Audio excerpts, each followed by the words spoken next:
Tiene la palabra el senador Enrique Riera.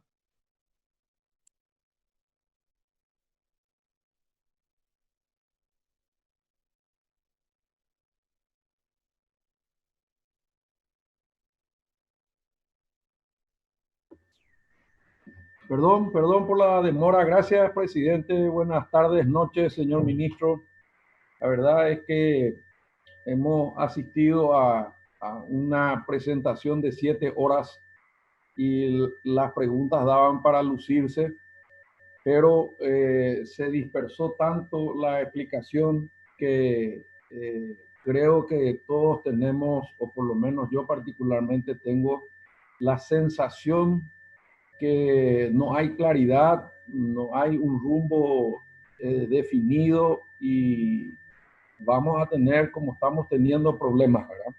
Yo quiero hacer 4 reflexiones, ministro, algunas contradicciones dentro de ellas que noté en su presentación, estuve tomando nota disciplinadamente, y 3 preguntas cortitas muy fáciles de responder para que sus asesores tomen nota y puedan responder en la brevedad posible. El primero, el más grave de todos, yo veo que hay un error conceptual en lo que es la educación virtual. Una educación virtual que usted decretó del día a la noche sin transición, porque una cosa es pasar un PDF por WhatsApp, o sea, hacer una educación presencial comunicado a un alumno, y otra cosa es la educación virtual, que no es una exposición de contenidos, sino es una interacción real y personal con el alumno. Si yo quisiera enseñarle a mi amigo Estefan o al querido Hugo Richard algo, yo tendría que mandarle una señal, él tendría que retornarme que entendió, y si no entendió algo, entonces habría que repetirle el contenido como en las presenciales. Es decir, que la profesora termina diciendo, ¿entendieron, chicos? Sí, dicen, levante la mano el que no entendió. Pues uno levanta la mano y a él se le vuelve a explicar. Pasar contenidos por medios electrónicos no es educación virtual, y eso es lo primero que me preocupa, porque ahí empiezan, a partir de ese concepto inicial, que es gravísimo, entonces empiezo a preocuparme y a buscar las contradicciones. Para que esto funcione, aún en las sociedades más desarrolladas, tienen que darse una serie de presupuestos. El primero de ellos es entender qué es educación virtual. Y yo lo veo porque tengo profesores de educación virtual en mi casa, tanto alumnos como profesores, que están enseñando y están retornando y tienen un montón de componentes. En primer lugar, la conectividad, de la que se habló mucho, y ahí empiezo a encontrar la primera contradicción. Usted dijo que la educación virtual es un éxito, que hay 81,000 docentes en la plataforma, y sin embargo la primera cifra que me hace ruido, que el Ministerio de Hacienda registra 78,588 docentes. ¿Cuál de las cifras es la correcta? Segundo, usted dice de que hay 1,765 escuelas con conectividad, aunque vacías, pero eso es apenas el 20% de las escuelas. Si eso es las escuelas, le preguntamos 30 veces cuántos alumnos tienen conectividad. Pero además de eso, dijo que hubo 8,000 docentes capacitados por Microsoft, y estirando un poco las cifras que no coincidieron en las 7 horas que escuchamos, hay 20,000 capacitados. Obviamente a mí me surge la pregunta, ¿y qué pasa con los 60,000 restantes? Si manejamos una cifra de unos 80,000, tenemos un hueco grande de profesores que a 2 meses todavía no han recibido una capacitación, ni siquiera para trasladar un contenido en PDF por WhatsApp. Pero quiero ir un poco más lejos. Usted habló de que el plan de contingencia se hizo con la participación, y tomé nota, de más de 90 instituciones. Pero en 7 horas no escuchamos ninguna de esas instituciones, y además dijo que se hizo con la participación de los jóvenes y de los gremios.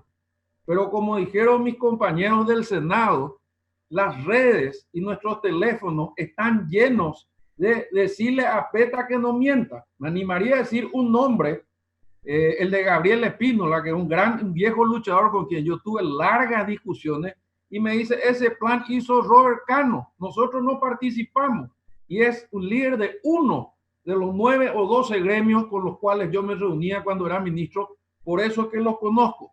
Lo mismo piensa FENAE, lo mismo piensa UNEPI, lo mismo piensa ONE, lo mismo piensan todas las organizaciones juveniles. Entonces, alguien no nos está diciendo toda la verdad. Y la prueba es, como decimos los abogados, a confesión de parte, relevo de prueba. Aquí tengo el material que hoy voy a hacer 45 copias para enviarle impreso a cada uno. O sea, nos va a enviar un plan al cual nos va a invitar a participar, pero que está en plena ejecución. Entonces hay una contradicción insoluble. Por otro lado, dijo, es una lástima que no tengamos más recursos, y varias veces dijo, voy a presentarle al Congreso para llegar al 7%, yo quiero el 12%, pero revisando los números, vemos que hay 118 millones de dólares en el FEI solo para TICS. Como diría mi amiga Blanca, nunca la educación tuvo tanta plata como en mi gestión, en la de la Aguilera y en la suya. Y aunque las comparaciones son odiosas, pero usted usó algunas, permítame decirle que en el 2017 nuestra ejecución fue de 66%. Es cierto, el FEI es un órgano complejo, participan varios ministros y la sociedad civil y gente de mucho prestigio, pero ejecutamos 66%. Hoy los mejores números le dan el 20%, es un tercio, y algunos dicen 14%. Pero por otro lado, el mismo gobierno, porque es uno solo, tiene aprobado por el Congreso 130 millones de dólares del MITIC para el Paraguay digital, y entre ellos un contrato directo a una empresa para hacer la red metropolitana, donde usted y yo y sabemos, y lo que fuimos ministros, que está en la mitad de la matrícula, que curiosamente se le adjudicó directamente por 12 millones de dólares a una empresa vinculada al señor Julio Ullón, que todos le conocemos. Entonces, pareciera ser que el problema no es falta de plata, sino es falta de ejecución. Pero quiero seguir avanzando, porque por otro lado, usted dijo que la responsabilidad suya de los kits alimenticios es solo el capital. Permítame leerle el artículo 5 de la ley 5210 que habla de la alimentación escolar, que dice: la autoridad de aplicación de la presente ley en el ministerio es el Ministerio de Educación y Cultura, decía todavía, de Ciencias, quien coordinará acciones con las demás instituciones nacionales y locales involucradas. Pero como si eso fuera poco, en el artículo 6 dice claramente: los gobiernos departamentales deberán regirse por las directrices emanadas del Ministerio de Educación y Ciencia, y en caso de incumplimiento de las directrices establecidas, el Ministerio de Hacienda no desembolsará las partidas presupuestarias para financiar el programa previsto en la presente ley. O sea, usted es el director de orquesta y usted no puede desentenderse de si el alimento escolar llega o no a las escuelas a lo largo y a lo ancho del Paraguay profundo.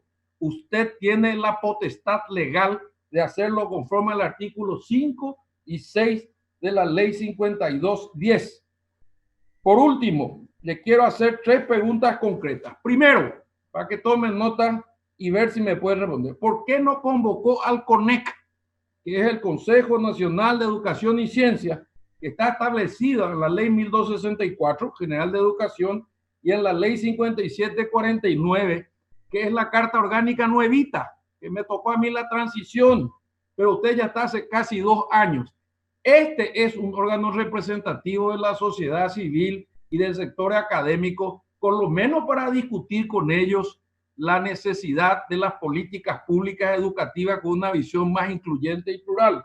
Segundo, ¿por qué siguen con los nombramientos interinos, que usted sabe que son temporales y de emergencia para que los chicos no queden sin clase, teniendo en cuenta 20,000 docentes en los bancos de elegibles? Ya nos tiene usted acostumbrado en el 2019 a dejar miles de chicos sin docentes porque se olvidó que 3.000 docentes se jubilaron. ¿Qué pasó con esos chicos y cómo van a ponerse a punto? ¿Se recibieron o no? ¿Se les regaló las notas o no? Por último, ¿cuál es la razón política por el cual destituyó a los directores departamentales que asumieron por concurso? Yo le dije cuando nos reunimos en la Comisión de Educación, donde le ofrecimos con el corazón en las manos nuestra ayuda.